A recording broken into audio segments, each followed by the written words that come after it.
नमस्कार दोस्तों, कैसे हैं आप सभी लोग। तो मैं आ गया हूं एक नया लेटेस्ट अपडेट और एक नई वीडियो लेकर आप सबके बीच। तो दोस्तों, कल्पना कीजिए एक भारतीय मूल की महिला जो कभी भारत की गलियों से निकलकर पढ़ाई करने के लिए विदेश गई, आज उसी देश में साइंटिस्ट ऑफ द ईयर बन जाती है। ना कोई फिल्मी कहानी, ना कोई राजनीति, सिर्फ दिमाग, मेहनत और गणित की ताकत। आज की यह खबर सिर्फ एक सम्मान की नहीं है, बल्कि हर स्टूडेंट्स के लिए एक बड़ा संदेश है। आज हम बात कर रहे हैं एक ऐसी खबर की जो पहली नजर में भले ही साइंस से जुड़ी लगे, लेकिन असल में यह खबर हर स्टूडेंट्स, हर एग्जाम एस्पिरेंट और हर युवा के लिए बेहद महत्वपूर्ण है। खबर यह है कि भारतीय मूल की प्रोफेसर नलिनी जोशी को ऑस्ट्रेलिया के न्यू साउथ वेल्स राज्य का साइंटिस्ट ऑफ द ईयर घोषित किया गया है। यह सम्मान साल 2025 के लिए दिया गया है और इसे न्यू साउथ वेल्स सरकार का सबसे बड़ा वैज्ञानिक पुरस्कार माना जाता है। सबसे पहले यह समझना जरूरी है कि साइंटिस्ट ऑफ द ईयर कोई सामान्य अवार्ड नहीं होता। यह सम्मान उस वैज्ञानिक को दिया जाता है जिनका काम न सिर्फ एकेडमिक दुनिया में बल्कि रियल वर्ल्ड प्रॉब्लम्स को हल करने में भी बड़ा योगदान देता है। यानी ऐसा विज्ञान जो किताबों से निकलकर समाज, टेक्नोलॉजी और भविष्य को बदलता है। नलिनी जोशी पेशे से गणितज्ञ है और यह बात इस खबर को और भी खास बना देती है क्योंकि वे पहली गणितज्ञ है जिन्हें यह टॉप सम्मान मिला है। अक्सर जब हम वैज्ञानिक उपलब्धियों की बात करते हैं तो हमारे दिमाग में डॉक्टर, इंजीनियर, स्पेस साइंटिस्ट या केमिस्ट आते हैं, लेकिन गणित जो हर विज्ञान की नींव है उसे बहुत कम पहचान मिलती है। ऐसे में एक गणितज्ञ का साइंटिस्ट ऑफ द ईयर बनना अपने आप में ऐतिहासिक है। अब सवाल उठता है कि नलिनी जोशी है कौन। नलिनी जोशी भारतीय मूल की है और इस समय वे यूनिवर्सिटी ऑफ सिडनी में अप्लाइड मैथमेटिक्स की प्रोफेसर है।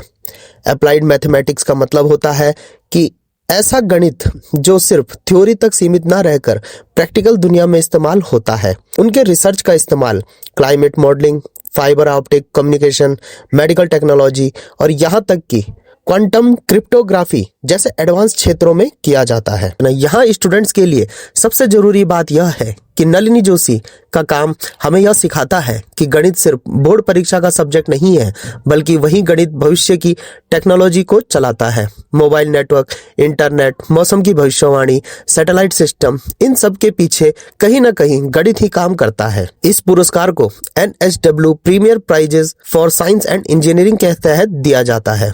इसका मतलब है कि यह सम्मान सीधे राज्य सरकार द्वारा मान्यता प्राप्त है और इसमें चयन की प्रक्रिया बेहद कठोर होती है। केवल एकेडमिक मार्क्स नहीं, बल्कि यह देखा जाता है कि वैज्ञानिक का काम समाज पर क्या प्रभाव डाल रहा है। अब अगर इसे करंट अफेयर्स के नजरिए से देखें तो यह खबर कई एग्जाम रिलेवेंट पॉइंट्स देती है। पहला, यह दिखाती है कि भारतीय मूल के वैज्ञानिक आज ग्लोबल लेवल पर नेतृत्व कर रहे हैं। दूसरा, यह बताता है कि साइंस और रिसर्च में भारत की सॉफ्ट पावर कितनी मजबूत है। तीसरा, यह खबर स्टूडेंट्स को यह समझने में मदद करती है कि बेसिक सब्जेक्ट जैसे मैथमेटिक्स भी हाई इम्पैक्ट करियर दे सकते हैं। बहुत से स्टूडेंट यह सोचते हैं कि अगर डॉक्टर या इंजीनियर नहीं बने तो करियर खत्म हो गया, लेकिन नलिनी जोशी की कहानी यह तोड़ती है कि रिसर्च, टीचिंग और प्योर साइंस में भी दुनिया बदलने की ताकत होती है। एक और महत्वपूर्ण बात यह है कि नलिनी जोशी का योगदान सिर्फ रिसर्च पेपर तक सीमित नहीं है। वे साइंस एजुकेशन और यंग रिसर्चर्स को मेंटरशिप देने के लिए भी जानी जाती है। यानी उनका काम अगली पीढ़ी के साइंटिस्ट तैयार करने में भी मदद कर रहा है।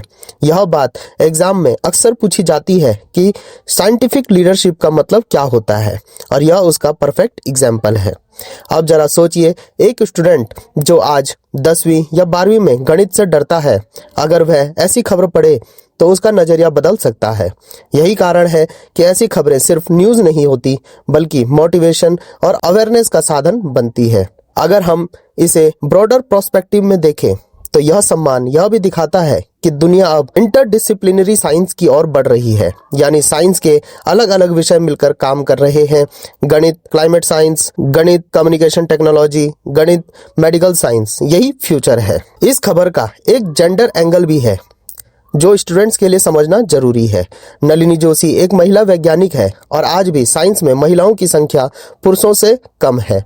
ऐसे में उनका साइंटिस्ट ऑफ द ईयर बनना यह साबित करता है कि साइंस में जेंडर नहीं, कैपेबिलिटी मायने रखती है। प्रतियोगी परीक्षा जैसे UPSC, SSC, state PCS, banking या अन्य एग्जाम में ऐसी खबरों से सवाल बन सकते हैं, जैसे हाल ही में NSW scientist of the year कौन बनी, वे किस क्षेत्र से जुड़ी हैं, यह पुरस्कार किस देश राज्य द्वारा दिया जाता है, उनके शोध का उपयोग किन क्षेत्रों में होता है। इसीलिए स्टूडेंट्स को ऐसी खबरों को सिर्फ हेडलाइन की तरह नहीं बल्कि कॉन्सेप्ट के रूप में समझना चाहिए। अंत में अगर इस पूरी खबर का सार निकाला जाए तो संदेश साफ है, ज्ञान की कोई सीमा नहीं होती, मेहनत की कोई नेशनलिटी नहीं होती और साइंस की कोई उम्र नहीं होती। अगर आपके पास क्यूरोसिटी है, सीखने की इच्छा है और लगातार आगे बढ़ने का जज्बा है तो आप भी दुनिया के किसी कोने में अपनी पहचान बना सकते हैं। नलिनी जोशी कि यह उपलब्धि सिर्फ उनकी जीत नहीं है बल्कि हर उस स्टूडेंट की जीत है जो आज किताबों के बीच बैठकर अपने भविष्य का सपना देख रहा है। तो दोस्तों, आप लोगों को क्या लगता है? कमेंट बॉक्स में अपनी राय जरूर दें। तो दोस्तों, आज के लिए इतना ही। मिलता हूं मैं दोबारा एक नए लेटेस्ट अपडेट और एक नई वीडियो के साथ। तब तक जुड़े रहिए। धन्यवाद। जय हिंद, जय भारत।